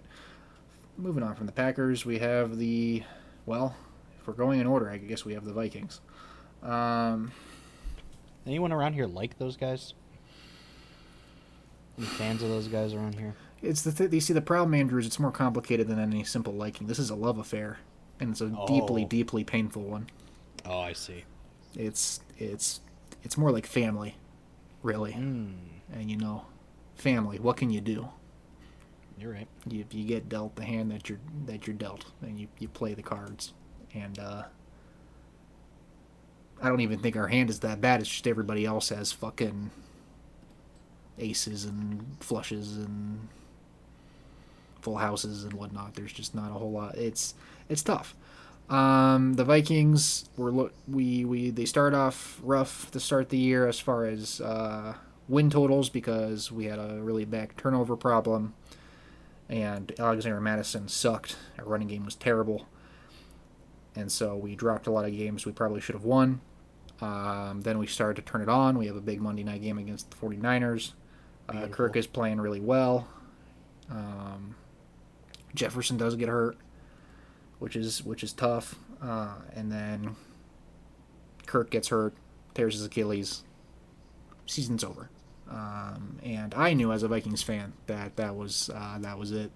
I had hopes in the offseason that Kirk would take some kind of a reasonable deal with us and try and keep it going, but he didn't, and he got what he deserved for that, and I hope he continues to. And yeah, so Vikings end up having a whole kerfuffle in the back half of the season. We don't have to get into the weeds of that. I like most of the moves that the Vikings made in the offseason. I think we had a really good free agency, especially when it came to defense. We lose Danielle Hunter, which stinks, but we bring in Grenard, Van Ginkel from the Dolphins. We bring in Cashman. And then finally we bring in Stephon Gilmore. And so, there's still holes on the defense. Obviously, there were a couple tragedies on the cornerback room, one death and one ACL. It's not that those are equivalent, obviously, just that they both have the same effect on the room this year. And so we'll see what Brian Flores does with, I think, a more talented defense. We draft Dallas Turner in the first round. Yep. There's plenty to be excited about there developmentally. And so I think ideally the defense will be even better this year. We overperformed certainly last year with Brian Flores. And then Kevin O'Connell did the best he could with what he was given. I think he's a very good play caller and head coach. Draft J.J. McCarthy, tragedy strikes there. Not that we were going to see a lot of him anyway. And then all of this to lead to the mega signing of the offseason for the Minnesota Vikings, which was a 1-year, $10 million deal to Sam Darnold. My GOAT, Sam Darnold.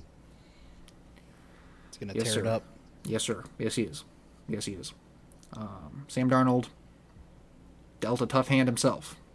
Gets drafted by the Jets. Adam Gase, no good. Gets mono. Tough. Goes to the Panthers. Goes to the 2022 Panthers. Can't think of many worse fates than that. Spends a little stint in the Niners last year. Doesn't really get a chance to play there, but he gets a season under Shanahan for whatever that's worth. And then, gets the best starting situation he's ever had easily. By far. We extend Justin Jefferson. He's here for the long haul. We have Addison in year 2. Hawkinson will miss the first 4 games, but I think he'll be probably back to form pretty quickly. Bring in Aaron Jones for $7 million. Nice and easy. So the running game should definitely be significantly better than it was last year. So it all hinges on the ability of Sam Darnold to be consistent. And I say all that, and I'll also say it is impossible for me to say that this team is not the worst one in the division, and that it'll be an uphill battle to even be in conversation for a playoff spot, both with the division we're in, which obviously contributes to this, and the schedule as a whole for the Vikings this year, which is pretty not great. So, if only we could all have it easy, like being in the NFC South. Indeed, and it's tough. So I think that the Vikings, you just want to see the right things look good. It's very much, I think, a punt year for the Vikings. It's, do the pieces we added on defense come together well? Can Dallas Turner develop into something lethal? Can the offense continue to cook? Can Sam Darnold be consistent? And if so, if it looks like the pieces are there, when J.J. McCarthy is ready to go next year, there will be room for optimism. Still hard with the division, but there will be room for optimism and for growth. But otherwise, we're just along for the ride this year with the Vikings, as always. Yeah, unlucky. Indeed, that's the word to describe it. Yeah, Definitely unlucky. A chance that you end up doing better than 7-10, but it won't matter. It's possible. I think like 8 wins is probably our ceiling this year. Who knows? Again, everybody has different kind of ranges of what they think is possible for Sam Darnold. In theory, the sky's the limit because he has all the tools to be good. He has the skill sets. It's just, can he be consistent with them? Can he operate an NFL offense consistently? If he can, theoretically we could go toe to toe with a lot of teams in the NFL. If not, it's looking like a long year. Yep. All right, and the last one in this division, the Bears. Oh, I forgot about them. I haven't heard anything about them in a long time. Nobody talks No, about them. nobody talks about the Bears. Thankfully, can you imagine if people were talking about the Bears all the time? Yeah, that would suck. Like, over all the time. Like, man, like, are they gonna win a playoff game this year? Imagine if people were saying shit like that. It'd be crazy. Yeah, they've got a safety who is married to what's her face? We're talking I about literally can't even. Simone Biles? Is that what we're talking about? Simone Biles. Yeah. I couldn't even remember her name. Did you know? I'd heard a If you thing or watched two. Hard Knocks, you might have seen it. If you watched Hard Knocks or the Olympics. So, I mean, the Bears had a big offseason, obviously. 2 huge draft picks in the first round, in the top 10 of the first round. They get Caleb Williams and they get Roma Dunze. Just absolute turbo slam dunks. Yeah, two blue chip top end picks on offense. Caleb Williams looks like he could be pretty good, pretty quick. They bring in Keenan Allen, bring in They DeAndre do. Swift. They bring in Keenan Allen for like a 4th round pick or some bullshit. So cheap. They keep Jalen Johnson. They do. They extend that bastard. They got They got Montez Sweat. They got Yep. last offseason. yes, that's right. Brought in But Kevin Byard, who I don't really I think he's yeah, overrated, whatever. but Whatever. They did a lot of things. Yep. They did a lot of things. A lot of things that people are saying are good things. And on paper, this team should be good. On paper, this team should be competitive. It's crazy to say with a rookie quarterback, but on paper, we're saying Caleb Williams should be able to step up and maybe have a better season than fucking C.J. Stroud. Yesterday's news, Caleb Williams is coming in to save the day. Maybe he gets over 4,000 yards in his first year and breaks all these rookie records for the Bears. All of this is possible. It's all possible. And and as always with the Bears, I have to see it to believe it. And the biggest question marks for the Bears really are the coaching staff. You have Eberflus, head coach, defensive guy. Started to put it together once he got Sweat last year.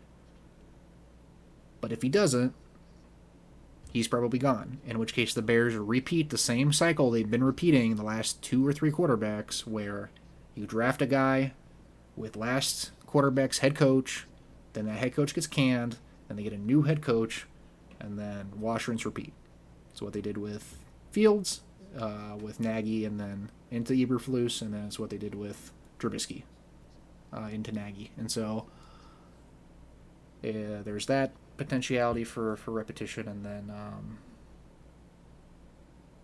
on the offensive side, they have Shane Waldron from the Seattle Seahawks, and again, like we said with the Seahawks, some room for question marks around the effectiveness of his ability to play call. yep. I'd love if it blew up. It would be so funny. It would be very funny. I just feel like there's so much talent on that team that it might be enough to save any sort of shortcomings otherwise. At least somewhat. That's what worries me. If Caleb Williams hits his somewhere close to his ceiling fairly quickly, he is the type of quarterback on paper that can overcome a lot of deficiencies in the play calling anyway. Yep. So that's great. That's awesome. Yeah, it's wonderful. What happened? What the fuck happened? I'm so pissed. I'm pissed. She called This David shit Tepper. This shit is not fair.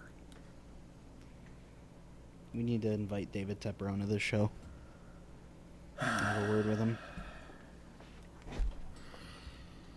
Hey, Panthers fans, did you know that you could have had Caleb Williams? Yeah, they could have. I hope you think about that every day of your miserable lives.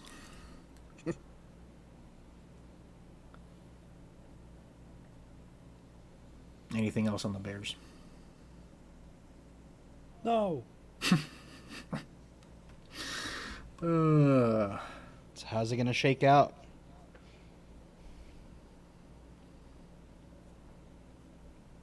I think this is the one I've been debating the most, honestly.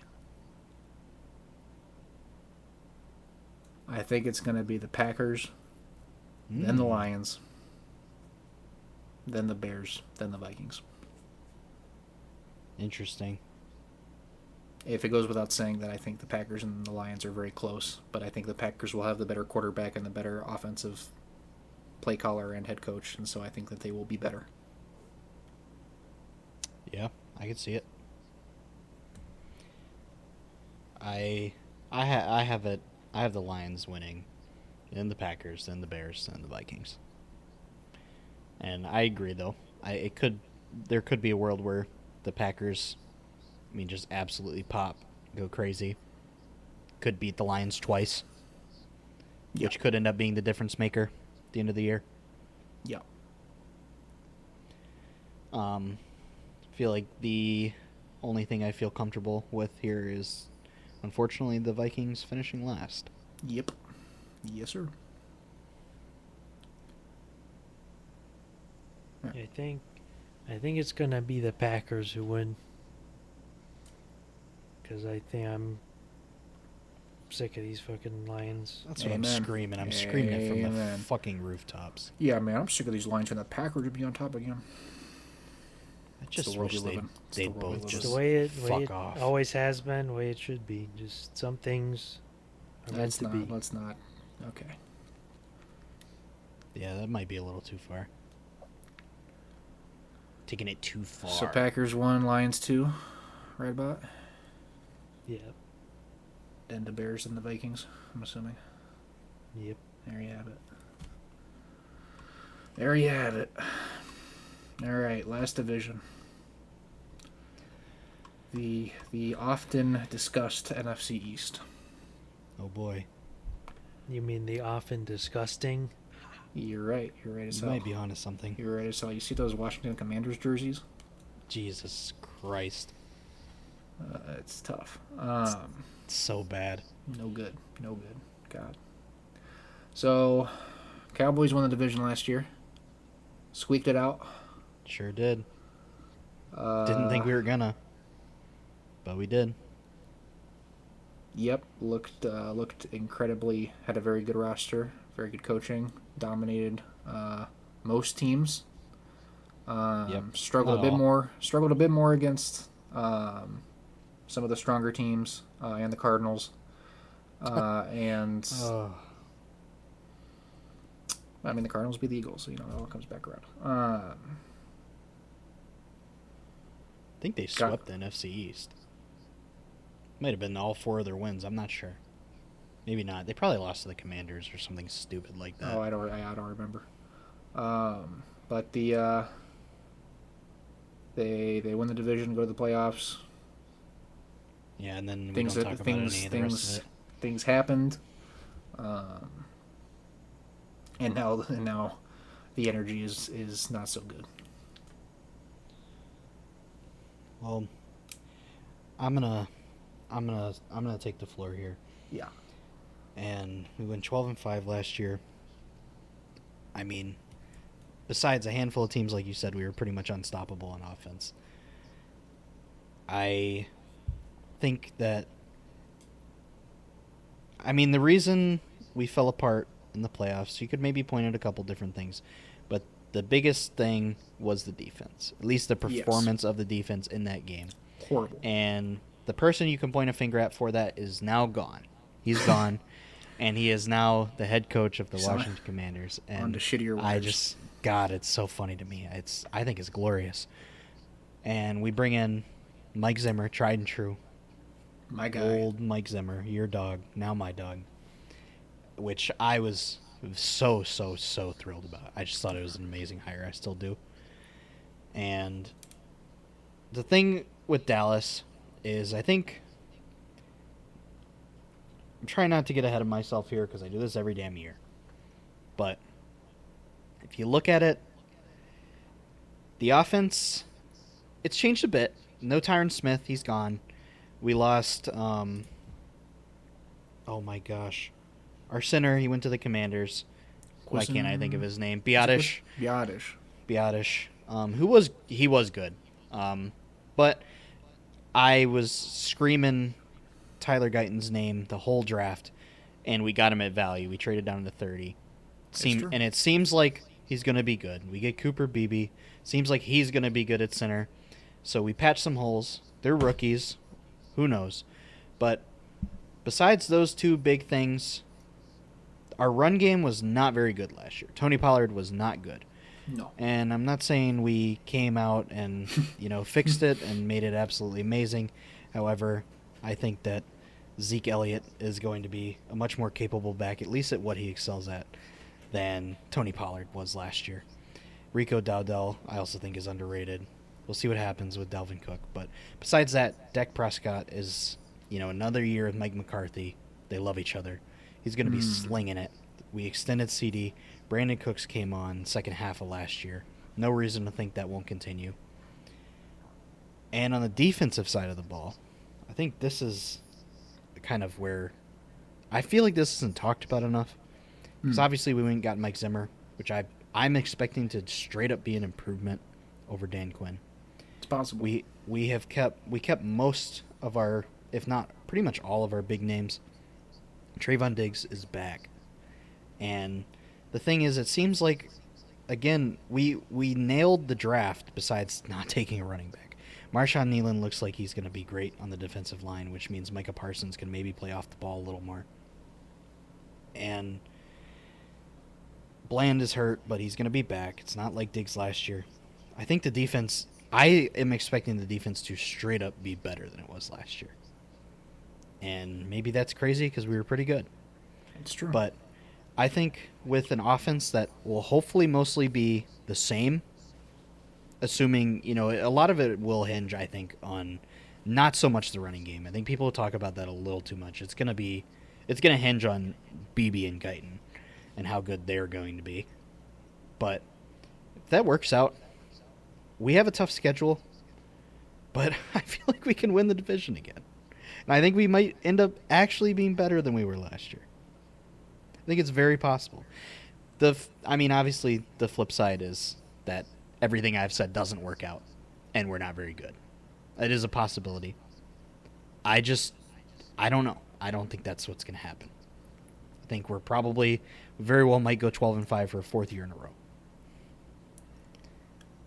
And I feel like Dak Prescott could end up being what he should have been last year, which was the league's MVP.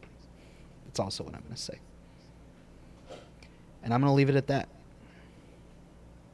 So to summarize, breaking Dallas, news. Cowboys fan thinks that this is their year for real. Yes. Yes. That's exactly it. That's awesome. And it's going to be great when for the 25th year in a row, it doesn't happen. That's all I have to say. It'll be interesting. It'll be interesting. I think. I think you're right about a lot of that stuff. I think it feels good when there's definitely like reasons for optimism. Especially after such an absolutely devastating loss in the playoffs last year. Yeah, I think. Yeah, like it's good to have optimism about your draft picks. I think there should obviously be room for the idea that some of those draft picks that look like they're hitting might not, or maybe they all do. Nobody fucking knows. It's great when they all look good, which doesn't happen often. So, but like you're saying, having to depend on two rookies on the offensive line to be able to just step in year one and put it together is a lot. But also, who knows? Again, Guyton looked good. BB could be a stud, in which case, no problemo. Tyron who, easy peasy. And yeah, I think there's little reason. I think for all the bad vibes, there's little reason to think that the Cowboys won't be very competitive this year. And yeah, so who the fuck cares? That's all we ask for. So should be interesting this year. And everything else there is to say about the Cowboys is about the following year, so we don't even have to talk about that. Nope. No. Let's not. Josh, anything about them boys? They suck. There you have it. Next we have the Philadelphia Eagles, who Fuck the Eagles. won a decent number of games, mostly in the first half of the season. I think most people that were paying attention recognized that many of those wins that the Eagles were getting looked unconvincing. And then Big Dom pretty much assaulted a 49ers player and rightfully got dragged off the stadium for the defense, not of just of the players, but everybody that was there that night, because it seems obviously that Big Dom is a threat to anybody who's around. And so it's wild that apparently he's going to be able to be back on the field this year. So whatever. But see how long that lasts. Yeah. We'll see if he can keep his hands to himself this time. And as soon as Big Dom left, things started looking real dicey. And they were pretty much like a bottom of the league team for the last chunk of the season, including the playoff game against the Bucs. Scored 9 points. Jalen Hurts had a down year from his Super Bowl crazy run. He was injured, supposedly, for much of the year, which I believe it definitely impacted his rushing ability, which is not insignificant. But there were other issues as well. The offensive system was pretty terrible since they lost Steichen. The defense also underperformed a bit after losing Gannon. Some of their older players began to really regress. But they've reloaded a bit. They reloaded on the defensive side. They got Cooper DeJean and Quinion. Right? Yep. Yeah. Yep. And so Quinion Mitchell, and so that could be juicy if they can start just step in and start going. But they were talks that Sirianni might be out. He managed to talk himself into sticking around another year. So there is some stakes to this year for sure. I think Jalen Hurts kind of needs to prove that he wasn't a one-hit wonder, that he can continue to push this team to some real success. You know, once you get to the Super Bowl, I mean, the bar all of a sudden jumps, and it doesn't just go back down. Like, Eagles with Jalen Hurts will be expected to make it far into the playoffs, or else it will be a deep disappointment. Well, not only Jalen Hurts, but they also went out and got Saquon Barkley. They extended both of their wide receivers. Yep. And got Steelers legend Kenny Pickett for if things don't work out with Jalen Hurts, you know, so. They did do that. Yep. They also, I mean, another change at OC and DC. They they went and got Kellen Moore and Vic Fangio. We'll see how that works out. I am a little biased about Kellen Moore. I'm not sure how that will pan out for them. I You're will say informed. I am informed. I bared witness for many years. And not only that, the whole league also got to see the absolute dumpster fire he was cooking up for the Chargers last year. And I will say a bit of that maybe was out of his control, for sure. Don't get me wrong. Sure. But still what we saw was not very good. Jalen Hurts had like 20 turnovers last year. And just got shoved into the end zone. Yes, he did. And he does not have Kelsey anymore. That's the big thing. They lose Kelsey. It's kind of it's similar to losing Aaron Donald. As far as like you're losing a major, like a vital core piece to one side of the ball. Obviously, at least on offense for the Eagles, they have a lot of other really good pieces, but Kelsey being the kind of center, I mean, he was calling protections. He was doing a lot of work leadership-wise, and obviously just being a very good center, very good protector. There are questions about how that'll work out. It seems like they had some level of succession plan in place for that, but you don't just replace Jason Kelsey. So Nope. We'll have to see. I mean, and I think, again, like, you can't really just brush off a collapse as colossal as the Eagles had last year. That leaves questions about, can this team get its juice back? Can this team get that groove back and start being dominant the way they were 2 years ago? Or are they going to be similar to last year, where even when they win, it's a tad unconvincing, in which case you're kind of saying, okay, well, they might be a shoo-in for the playoffs, win around 10 games, but does anybody buy that they're going to be competitive in the playoffs? That's kind of the question. Which version of the Eagles are we going to get? God, I hope it's the bad one. The bad one would be pretty cool. I think it's good that Jason Kelsey is retired because he was a bum lazy podcaster. So they replaced him with someone who's actually focused on the game, not some Content fucking- creator. Yeah, Taylor Yeah, Swift's brother-in-law. influencer, give me a basically. break. Yeah, Taylor Swift's brother-in-law. Yeah. Yeah. No, I would agree with that.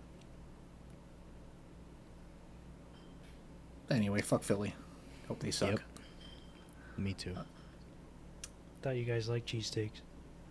I do. That's a whole different story. Whole different story. We're there are It's a lot of crazy bad because- places with good food. The best cheesesteak I've ever had in my life, I bought in Ann Arbor, Michigan. So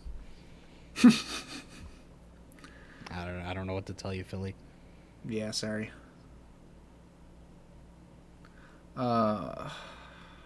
Yeah, next we got the New York Giants, Oh yeah. Year Who- 6 of Danny Dimes, baby. who found a way to overperform and underperform at the same time. For all the wrong reasons. You lose Daniel Jones early, but he didn't look good before they lost him because he isn't good. No. They're getting him back this year. He's probably going to start every game, assuming he doesn't get hurt again. Debuts in the preseason, throws 2 of the gnarliest picks I've ever seen. Yes, and It was beautiful. yeah. Though, I mean, the thing with the Giants, they draft Malik Neighbors. They see, you can kind of immediately say that's the best non-Saquon offensive weapon, and easily, obviously, just the best straight-up receiver that the Giants have had, and who knows how long? Maybe arguably, since Odell. Yeah, I definitely. So, I mean, obviously, he hasn't played in the NFL yet, but I think Neighbors, similar to Dunze and Harrison, we're just assuming are going to be very good, and so we'll see to what extent that might unlock things that Dable didn't have access to previously. You do lose Saquon Barkley on the flip side of that. All of a sudden, you're working with Devin Singletary, who Dable has worked with before, and then Tyron Tracy and Eric Gray, none of whom are particularly exciting. You beef up the offensive line a little bit. Probably not enough for Daniel Jones, I would guess. And then you beef up the defensive line a little bit. You bring in Brian Burns, which I also think it's good, but I'm not shaking in my boots just yet. Maybe I'll eat my words when we play each other week 1, but it's. I don't think it looks great. I don't think it's great. I forgot to mention Darren Waller retires. That's right. He's pursuing a new career in music. I hope he gets the help he needs. And so that leaves the Giants kind of in a bit of a purgatory state, where I believe they will try to be obviously as competitive as they can be, and hope that they are building enough of an infrastructure for whoever the next quarterback is. Yep. That's really all there is even to say about it. Yeah. I feel like there is a very realistic chance that they're even worse than they were last year. That's the craziest part. Yeah, I mean, they overperformed with Tommy Cutlets, Yep. but Still in the roster. Things As get he should really, be. really hairy.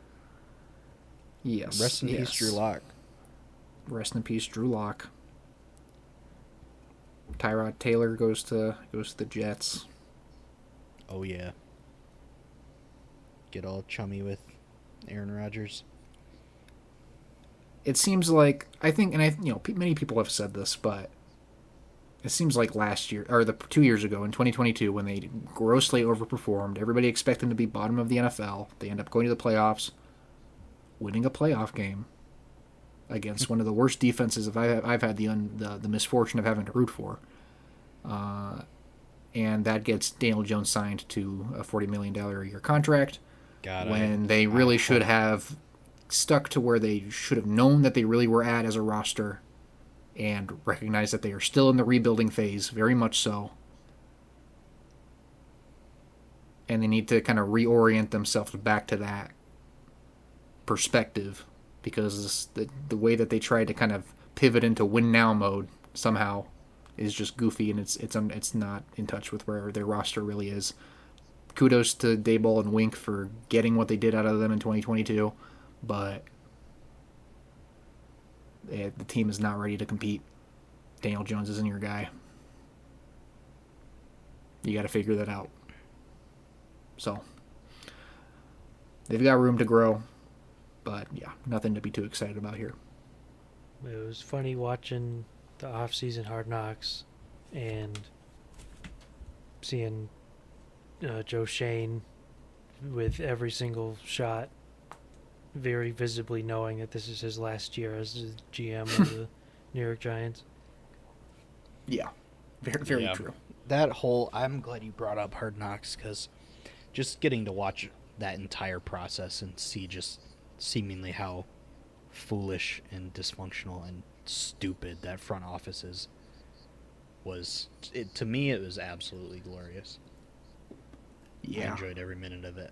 Yeah, people are wondering if anybody will ever agree to do this ever again because the Giants were not looking too good from the inside. So yeah, again, not much to be excited about here. Nope. That brings us to the Washington Commies.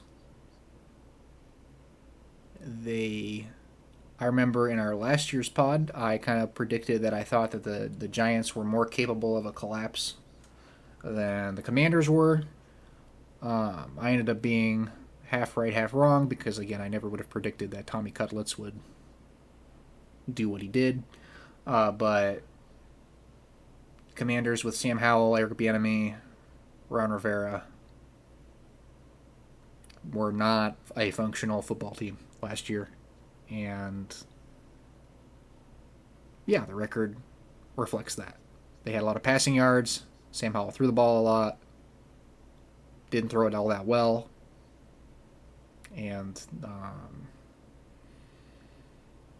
they are now also in a rebuilding phase on a number of levels, both organizationally and team-wise. Which is confusing because I feel like they brought in a lot of veterans in the offseason. A lot of former Cowboys. A lot of guys all over the place. Obviously, like you're alluding to, they bringing in Dan Quinn as their head coach. The word has it they really, really wanted Ben Johnson, and then Ben Johnson was going to do it, and then he decided not to do it. And then they were like, oh, guess we're getting Dan Quinn. We didn't get Mike McDonald. And, I mean, how can you be excited about Dan Quinn? You can't. I especially will never forget his last defensive coordinator outing. And Commanders fans should be waking up in a cold sweat thinking about that on the daily. I would be. To see such an incredible defense have such an unbelievable collapse.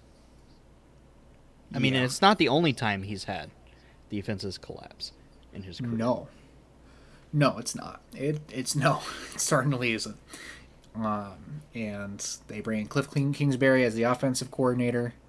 I thought he was going to be done with the NFL when he was done with the Cardinals. I thought he was like worn out, and he like booked a trip to Thailand or whatever as soon as he was fired.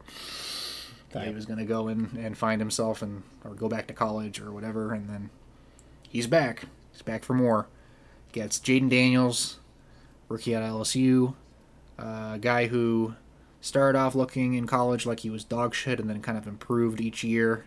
And then his last year kind of put it together, won the Heisman, gets drafted second overall. Some people thought it should have been Drake May, but I think most people thought in the end it was going to be Jaden Daniels. Brings a lot on the ground, can throw a good deep ball. Can he do everything else? We'll see. They get rid of Jahan Dotson, who was assumed to be their wide receiver too. Maybe he sucks, maybe he doesn't, but he's not there anymore. And now they have Luke McCaffrey, and they have Diami Brown, and Zach Ertz. They also signed Zacchaeus and Sure. I don't know. Austin Eckler. And they bring in Austin Eckler, who did not have a great year last year. And their offensive line this year is probably going to be kind of bad. So we'll see how that fares for both Jaden Daniels, Brian Robinson, Eckler, the whole shebang.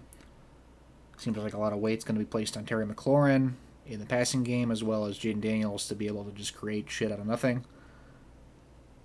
And I mean, if we're going to zoom out here for a second and be kind of sober-minded about this, this is usually spells disaster. This kind of situation usually is what this is like. This makes me think of like Justin Fields. This all makes me think of like guy gets placed in a not great situation, starts week one, even though I mean Justin Fields didn't start week one. Defensive head coach.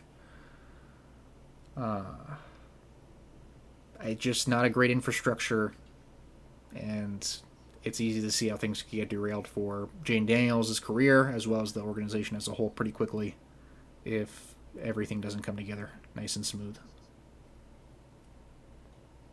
I have this feeling that it won't. It's one of the most uninspiring head coaching choices in recent memory. Cliff, I mean, I don't know. Cliff, it's just like you said, there's not that much to work with on the offense. They did take Joe Witt from us, from the boys. Dan Quinn wanted to take a lot of our pieces, but he kind of took our scraps. Yeah. And, you can have them. And I think they're going to stink.